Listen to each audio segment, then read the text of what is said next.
Have you ever noticed when something goes wrong, you don't get mad at the situation, you get mad at yourself? You start worrying if you're a burden or if you're an inconvenience to the other person. So, I want to talk about why this happens, what does it actually mean for your nervous system, and how to start regulating this pattern instead of blaming yourself. So, first, let's talk about what this feels like. So, when something goes wrong, it is the feeling of a burden. You feel like you're a burden on yourself, on others. You have this big sadness to where you're just so overwhelmed, you're crying, or either you want to cry, and you feel really heavy instead of angry. It's like, of course, you're looking for anger, but you just feel just like the weight of the world is on your shoulders. You're worrying about inconveniencing someone else. You're worrying about how they feel. You're worrying about you being a burden, whether it's mentally or financially.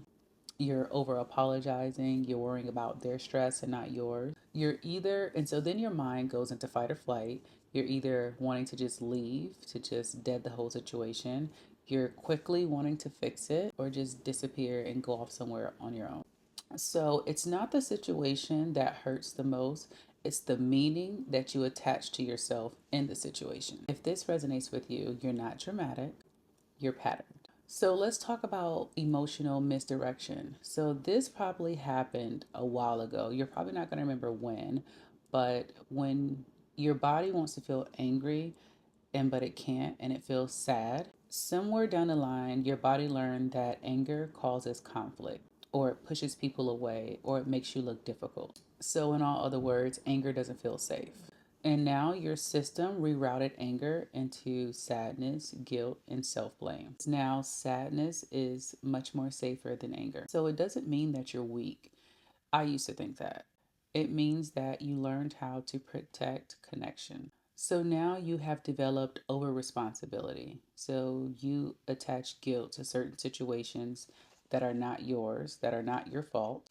You're feeling responsible for other people's emotions. You are mixing up inconvenience with wrongdoing or impact with intent.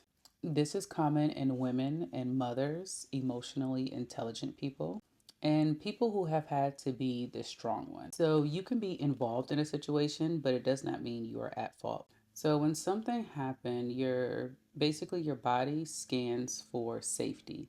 It doesn't really scan for logic. It scans for what's going to make it feel better. Your body is basically trying to protect you from abandonment, inconveniencing people, or just being an inconvenience altogether. So some of the thoughts can look like, I shouldn't be this difficult. I really don't need this. I'm too much. I should have handled this better. Why do I feel so sad? So you freeze, you cry, or you want to escape.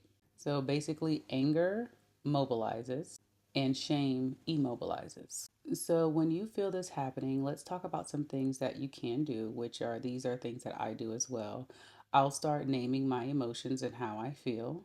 And then I'll also name exactly what it is. So, factual information.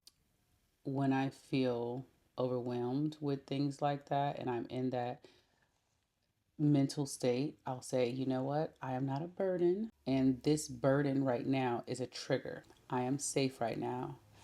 I am allowed to take up space. I am allowed to be here and I am allowed to feel how I feel. So it helps reduce the intensity and it takes the brain out of panic mode. I'll also say this situation is an inconvenience, but it's not a reflection of my worth. While doing this, I am inhaling, exhaling, box breathing. My feet are on the floor, planted. So I try to also calm my body to be able to calm my thought. And of course, then I correct my thoughts. And then I try to shrink the moment. So I'll first start to think, let's not try to solve the whole situation. What's step one? How can we fix it in this moment to just take that first step? So, some things I have been doing also is I stay in the moment. I feel it. I just take a beat to myself and I don't try to escape the emotion. I used to try to run from emotions, like whether it was sadness, anger, shame. I sit with it and I reframe it and I factualize the areas that need to, and I go through it. I also accept more than what I did before. Basically, I'm accepting receiving help without over apologizing or over explaining or feeling shame from getting help.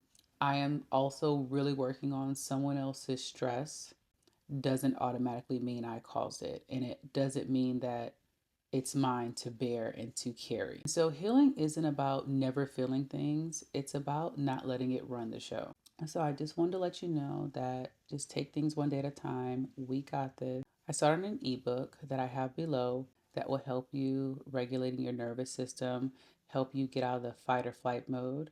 So if any of this resonated with you, click that link below to get that. I hope this video helped someone today. Take what resonated with you and leave what didn't. I'll see you guys in my next one.